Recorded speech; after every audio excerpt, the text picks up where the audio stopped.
Hello दोस्तों, सब I hope सब ठीक होंगे। तो आज का जो हमारा टॉपिक है वो है टॉपिक मार्कर। जी हाँ, आज हम ग्रामर की पहली कक्षा स्टार्ट कर रहे हैं, तो प्लीज़ वीडियो को पूरा देखें और एंड तक देखें। तो टॉपिक मार्कर यानी विषय मार्कर। आखिर ये टॉपिक मार्कर है क्या चीज़? तो सबसे पहले मैं आपको इसकी डेफिनेशन बताती हूँ। एक विषय मार्कर एक व्याकरण कर्ण, मतलब टॉपिक मार्कर जो व्याकरण कर्ण है जिसका उपयोग वाक्य के विषय को मार्क करने के लिए किया जाता है, मतलब चिन्ह लगाने के लिए किया जाता है। यह सिर्फ यूज होता है कौन सी लैंग्वेज में? जापानी, कोरियाई, क्वेशुआ, युक्रेन, इमोंडा और कुछ हद तक क्लासिकल चीनी में भी इसका उपयोग किया जाता है। तो चलो वीडियो स्टार्ट करते हैं। सबसे पहले जो है अन, इसको आपको पहले याद करना पड़ेगा। अन एंड नून, अन एंड नून। अन का उपयोग हम कहाँ करते हैं? अन का उपयोग हम करते हैं जब व्यंजन में समाप्त होने वाले जो शब्द हैं उसके बाद। अभी मैं आपको वो लाइन वर्ड्स लिख के बताऊंगी, उसके बाद आपको समझ में आएगा। और नून का उपयोग हम करते हैं जब स्वर के समाप्त होने वाला जो शब्द है उसके बाद हम नून का उपयोग करते हैं, और स्वर के व्यंजन के समाप्त होने वाले शब्दों में हम उन अन का उपयोग करते हैं। तो सबसे पहले वाला वर्ड मैं आपको बताती हूँ।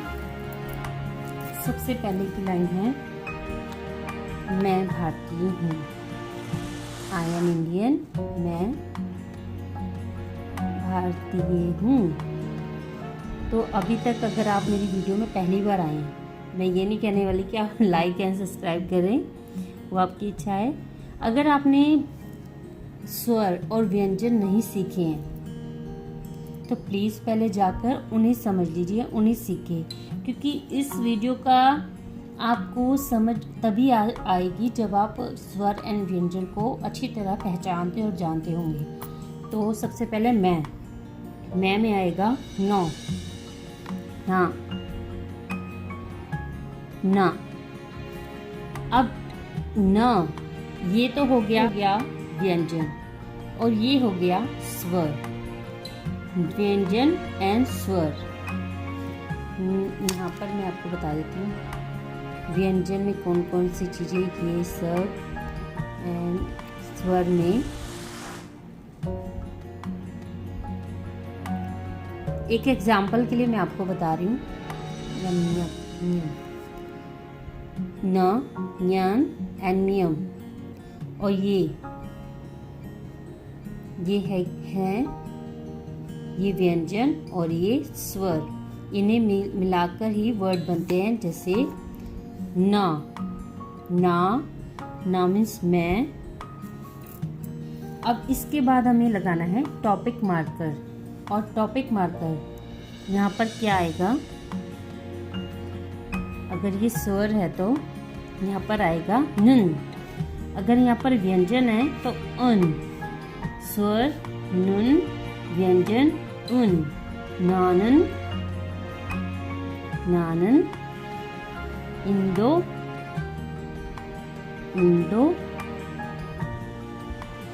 सारम,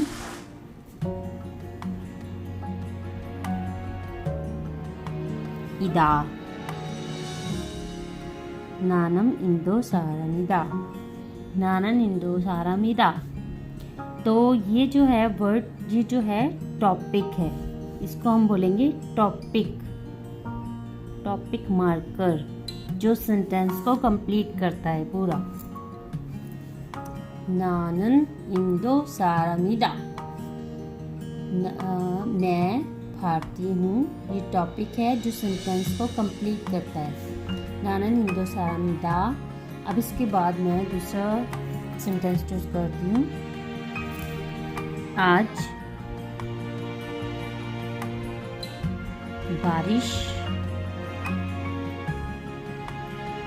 बारिश का मौसम, आज बारिश हो रही है। अगर आपने मेरी पहले वीडियो देखी होगी तो आपको आज का मीनिंग तो पता ही होगा। ऑनर, वीडियो को प्लीज़ पूरा देखा कीजिए क्योंकि मेरी वीडियो बोरिंग हो सकती हैं पर बहुत ही काम की हैं। यहाँ पर अब मैं डैश रखूँगी। ऑनर, भी का मतलब रेन। इब्निदा,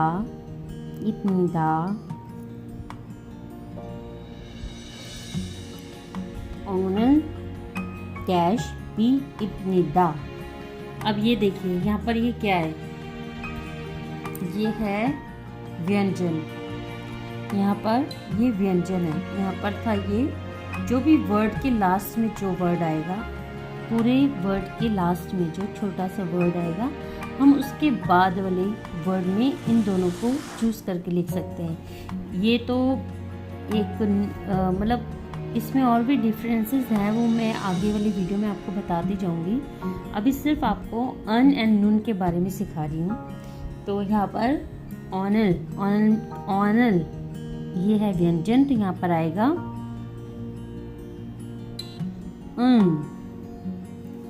ऑनन भी इब्निदा।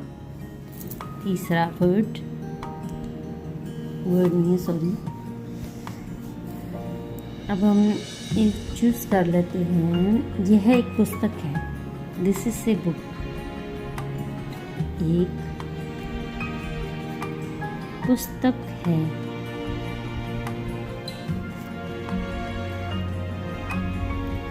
यह एक पुस्तक है।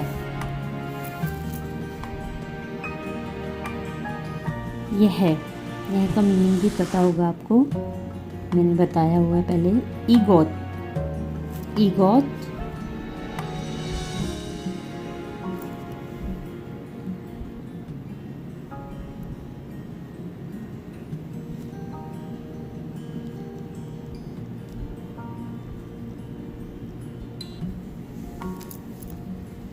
अब यहाँ पर देखिए, यहाँ पर भी ईगोत, यहाँ पर जो सबसे लास्ट का वर्ड है वो क्या है, व्यंजन।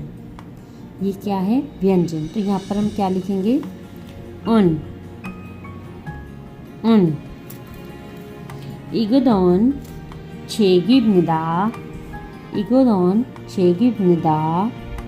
इब्निदा जो है वो मतलब प्रश्नों के उत्तर देते समय कोई भी आंसर दे रहे हैं अगर हम, उस तथ्य को मतलब उस चीज़ को कंप्लीट करने के लिए यूज़ किया जाता है। इब्निदा, ईगोतन छेगिब्निदा, यह एक पुस्तक है, दिस इज ए बुक। और इसके बाद नंबर 4, मैं एक शिक्षक हूँ। मैं एक शिक्षक हूँ।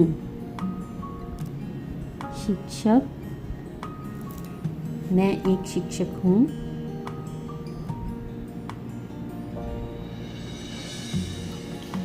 तो यहाँ पर मैं छ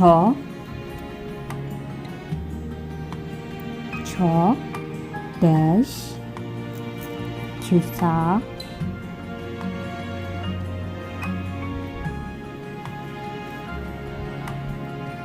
इब्निदा।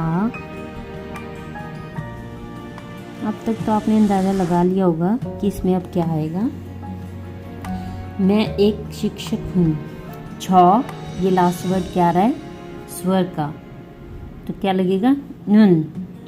छानन क्यूसाबनिदा।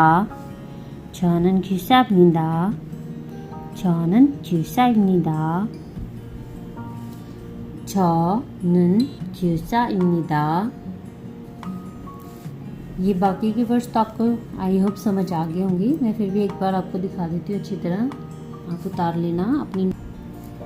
मैं भारतीय हूँ। नॉनन इंदो सारा मिलदा। आज बारिश हो रही है। ऑनरन भी इब्निदा। यह एक पुस्तक है। ईगोदन छेगिब्निदा। मैं एक शिक्षक हूँ।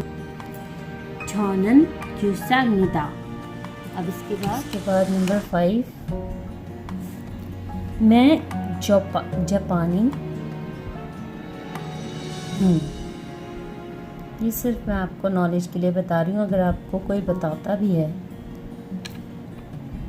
मैं एक जापानी हूँ तो यहाँ पर आएगा 저는 डैश 일본 사람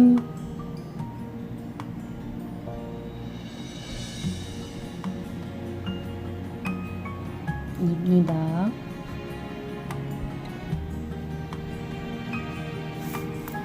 अगर आप मेरे साथ कंटिन्यूसली रहेंगे तो मैं आपको ग्रामर के सारे धीरे धीरे पार्ट्स बताती जाऊंगी। इदा, इब्निदा, इन सब की यूज़ कैसे और कहाँ पर होते हैं। एंड अब यहाँ पर देखिए ये क्या है, स्वर। स्वर में फिर क्या लगेगा, नन, छानन, छानन। अब मैं कुछ वर्ड्स उतार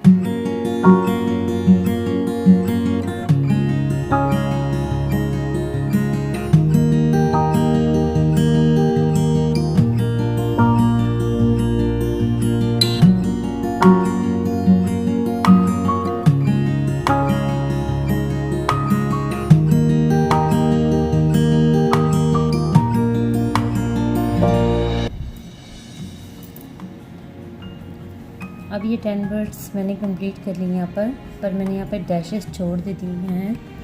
तो अब आपका टेस्ट लेते हैं, आप देखते हैं क्या लिखोगे, मतलब अपनी नोटबुक पे क्या लिखोगे। वैसे तो मैं आपको बताती जाऊँगी यहाँ पर। अब मैंने यहाँ पर एक वर्ड एक लाइन चूज़ किया है। कोरियन लोग मिलनसार होते हैं। कोरियन लोग, हंगुगेन, हंगुगेन। अब ये नीचे क्या आ रहा है, स्वर है कि व्यंजन है। अब आप लोग देखिए, मैंने जो आपको पहले बताया ये स्वर है या व्यंजन है। जी हाँ, ये है व्यंजन। तो यहाँ पर लगेगा हंगुगेनन, हंगुगेन, हंगुगियन छंछल합니다, हंगुगियन छंछल합니다। अब इसके बाद बाहर बहुत साफ़ है, मतलब बाहर का जो मौसम है वो बहुत ही अच्छा है या साफ़ है। ये हक। अब ये जो दोनों हैं ये क्या है बताइए मुझे। अब ये जो चीज़ें हैं ये क्या है, ये स्वर है या फिर व्यंजन है। जी हाँ, ये व्यंजन है। तो यहाँ पर उन हक्कन आजू मर गयो। इसके बाद मैं एक टेक्नीशियन हूँ। टेक्नीशियन जिसे कहते हैं, मैं एक टेक्नीशियन हूँ। तो यहाँ पर आएगा ये क्या है, मैं एक टेक्नीशियन हूँ। छौ के साथ मैंने आपको पहले बताया, छौ के साथ आएगा यहाँ पर स्वर। छानन, छानन, छानन 기술자예요। अब ये वर्ड है, ये सेंटेंस है एक पूरा। यह प्यारा नहीं है, मतलब दिस इज़ नॉट क्यूट, यह प्यारा नहीं है। तो इकोत, इकोत, इकोत। अब यहाँ पर क्या आया है, फिर से आया है व्यंजन। जी हाँ, आप मेरी वेट मत कीजिए कि कोई बात नहीं लिखी रहेगी, थोड़ा सा दिमाग भी लगा लीजिए अपना। तो उन्नन हुई ये वो यो, वह मेरी कार है। अब ये पूरा एक लाइन है, वह मेरी कार है, वो जो मेरी कार है। अब यहाँ पर देखिए, यहाँ पर है छौगत, छौगत, वह, दैट्स माई कार। छौगत, छौगत मीन्स वह। तो यहाँ पर ये नीचे क्या आ रहा है, लास्ट वर्ड ये है व्यंजन उन। छौगतन ने नि자입니다, छौगतन नि자입니다। यह मेरी कार है, छौगतन नि자입니다। तो आज के लिए बस इतना ही। आई होप आपको कुछ नहीं बहुत कुछ समझ में आया होगा। तो ऐसे मेरे साथ बने रहिए। मेरी पूरी कोशिश है कि मैं आपको जितना सिंपल तरीके से हो सके उतना बढ़िया समझाऊं। वैसे मैं चाहती थी कि मैं आपको इनके वर्ड्स के नाम भी लिख कर बताऊँ, चलो कोई बात नहीं, वो अगली वीडियो में पहले से लिख कर तैयार करके फिर मैं आपको सिर्फ डैश डाल कर दूँगी, क्योंकि वो आपका होमवर्क होगा। और वैसे मैं उसके बाद आपको बता दूँगी कि वहाँ पर क्या क्या और कैसे कैसे वर्ड लगेंगे। तो तब तक के लिए अपना ख्याल रखिए और वीडियो को प्लीज़ पूरा देखा कीजिए। एंड 감사합니다. Bye bye.